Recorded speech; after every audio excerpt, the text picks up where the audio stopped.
So today we're at a conference called Combating Anti-Muslim Hatred in Britain and Europe. It's going to be a groundbreaking conference today. We've got activists, academics, political thinkers, social thinkers, people, political commentators all together, all around Europe, come together today in London, in the East End, to London Muslim Centre, to tackle these issues of anti-Muslim hatred. It's something that's been on the rise for the last 10 years on the pretext of the war on terror. But what we need to do today is actually come together and work out, okay, how do we actually combat this? What are the solutions in terms of bringing everyone together from the right to the left, all political spectrums together to say enough to Islamophobia, now we need to get on and tackle this issue. I have a question for you. Why are we here today? Is there any one of us here who thinks seriously that Islamophobia is not a critical issue? If there is, please raise your hand. And the others, please don't get up here. So there's no one. So the job today is not to say whether there is a problem or not. There is a problem. The question is, how do we tackle it? How do we move forward to change the situation?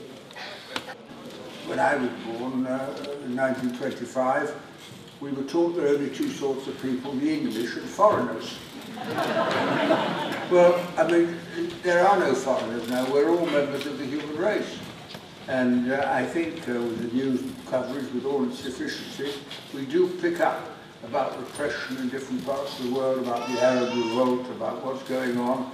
And gradually we build a sense of common interest with the rest of humanity.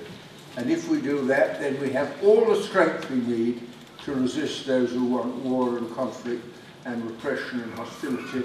And that's why Islamophobia has got to be faced and tackled and talked down, because if we can do that, there's such a gain for us all. And if we don't do that, then Islamophobia will be used to justify war after war after war, and millions will die. So that's all I want to say. Thank you for asking me, and good luck. Aujourd'hui, nous avons créé avec des sœurs en Irène une association. Cette association vient de voir le jour et elle s'appelle Citoyennes de la Liberté. With the sisters that are wearing niqab, they founded an organization that is called Citoyennes de la Liberté. Citizens for Freedom. Citizens of Freedom. Et cette association est faite pour combattre les injustices faites vis-à-vis des femmes. This is made to fight the injustice, especially women have to face. Et Inch'Allah, pour pouvoir aller à l'annulation totale de cette loi qui est contre le niqab. Voilà. Et elle espère que she hopes that this helps to fight this law against wearing the niqab. And I may add that this is open to every woman to fight for freedom of every woman to choose whatever she wants. Thank you. From a line from a poem by Sabine, it's called Mr. B&B, it's brilliant, check it out on YouTube. And she says, so I'll wear my hijab, I'll risk it, because regardless, I'm more British than your tea and biscuits. Thank you for listening, guys. And it's with a smile that we should be able to forcibly confront the challenges that we're facing. You know, these myths about 99.6% of terrorist attacks in Europe in the past few years were actually not to do with Muslims. We have the data to stack these up about loyalty. Over the Gallup poll, there's serious research that's gone into this. Overwhelming majorities of Muslims in France, Germany and the UK are actually more loyal to the country than the non-Muslim populations. British Muslims are more likely than others to strongly identify with their national institutions. So we have a lot to be proud about, and there's a lot of positive stuff going on in the community to look to. And it's when we're not confident, and it's when we feel like we're constantly under attack without that smile on our face, is when I think that we'll start to fall on the back foot and not be able to confront these challenges head on.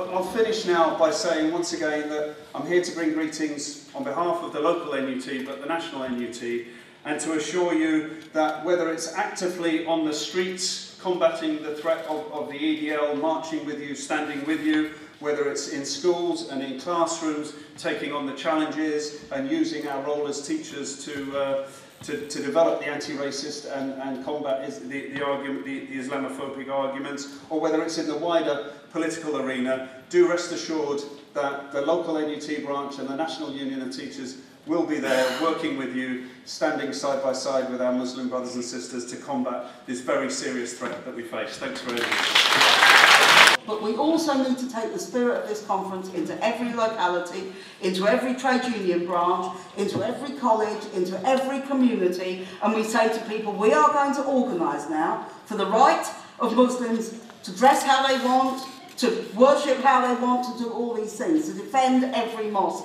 and to fight against a government which is doing this. You see, we have real enemies in terms of the EDL, in terms of the BNP, in terms of the racists, the organised racists in this country.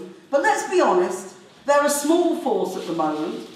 They weren't the people who made the speech on the eve of the EDL demonstration in Luton. That was David Cameron, the civilised product of Eton and Oxford, who is supposed to be against racism. He's the person who made that speech. In this type of situation, what I see is that people suffering and the people who are activists and who are supposed to take action, they're in states some kind of despair. They say, what can we do facing this media machine and this political machine and this economic machine, and we are just small organizations, small NGOs, and we are... Well, actually, change doesn't come in the mailbox.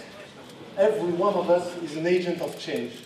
When we discuss with colleagues, when we discuss in the street, when we vote against or for a political figure, we change something.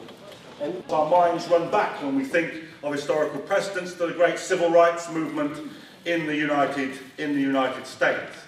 And many of us who've looked at that history will know that there was a seminal turning point when activists, black and white, from the northern states took the freedom rides into the south to fight against the segregation laws, to fight against Jim Crow, to fight against the segregation of education. Well, we're in a different time and a different place, but I have a freedom ride to suggest to you. The Channel is no longer the barrier that it used to be. The trains run now to Paris, and I suggest that we organise a freedom ride. That all those who think that if a woman in a niqab gets on a train at St Pancras and gets off in the Gare du Nord, that she shouldn't have to change the way she looks. I think that we should go in numbers with those women on a freedom ride of our own from London to Paris, that we stand with the women in France who are being arrested now for dressing in the niqab, and that we say, we are Europeans, we are part of the common European home, these are our sisters and our brothers, and we stand with them, yes, here in Paris, for their right to dress how they please. Thank you very much.